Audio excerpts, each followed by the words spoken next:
Girl birthday girl happy birthday happy birthday.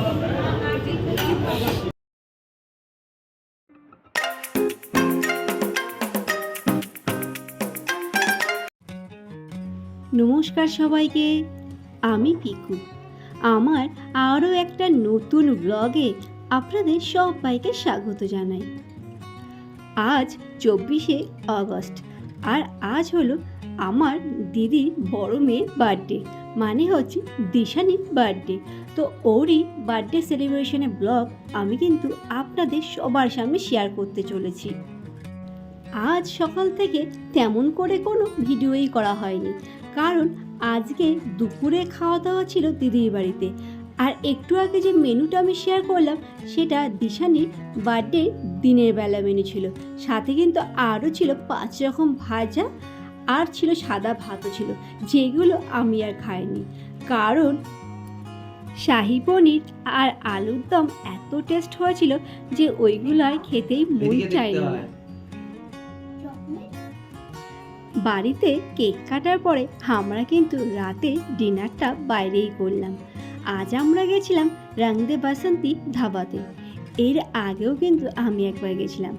ওর খাবারটা এত ভালো লেগেছিল যে এবার আবার সেখানেই যাওয়া হলো।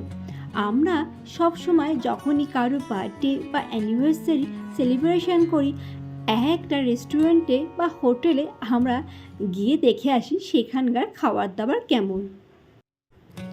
প্রতিদিন তো বাড়িতেই নিজেদের হাতের রান্না খেয়ে খেয়ে আমরা বোরিংই হয়ে থাকি।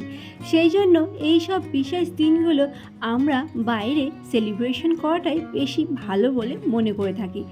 আর ছোট ছোট ছেলে মেয়ে ওরা তো বাইরে খাবার খেতে বেশিই পছন্দ করে, আর নিজেদের মধ্যেও একটু সময় কাটানো সম্ভব হয়।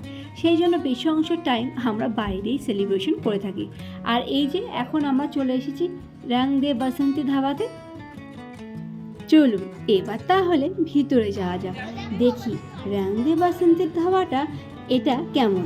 এর আগে আমরা যখন গেছিলাম বাইপাসের ধারে, সেটা কিন্তু একটু অন্যরকম লুক ছিল, আর এটা একটু ওল্ড মডেল টাইপের লুক আছে। যাই হোক, বেশ ভালো লাগলো। মেন কথা হলো লুক দেখে বিচার করে লাভ আছে? খাবার দাবার যদি ভালোই না থাকে তাহলে কি করে চলবে। এবার আসি এখানকার খাবার দাবারের কথা। আপনারা অনেকেই ভাবছেন, অনেক সময় ব্লগের মাধ্যমে রেস্টুরেন্টে খোঁজ পেলে কিন্তু বেশ ভালো লাগে। তো এই যে রং দে বাসন্তী যে ধাবাটা, এটা কিন্তু ভালো। এখানকার খাবার দাবার আমাদের কিন্তু বেশ ভালো লাগলো। আমরা প্রথমে বাচ্চাদের জন্য বিরিয়ানি অর্ডার করেছিলাম, mutton biryani.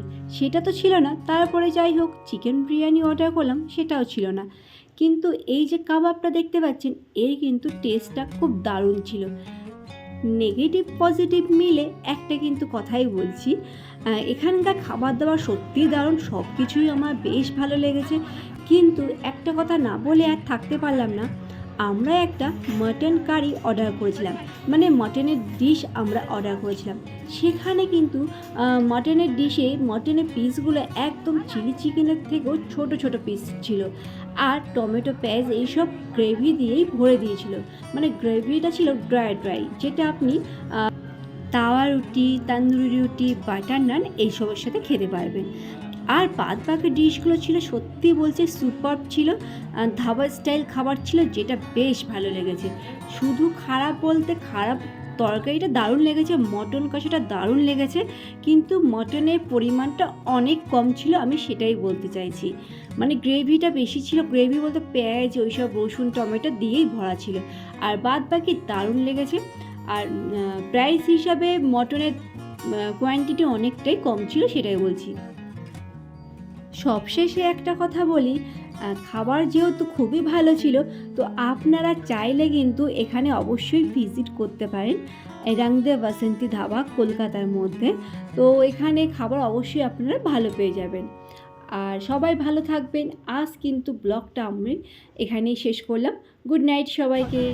Happy birthday happy birthday girl birthday girl happy birthday happy birthday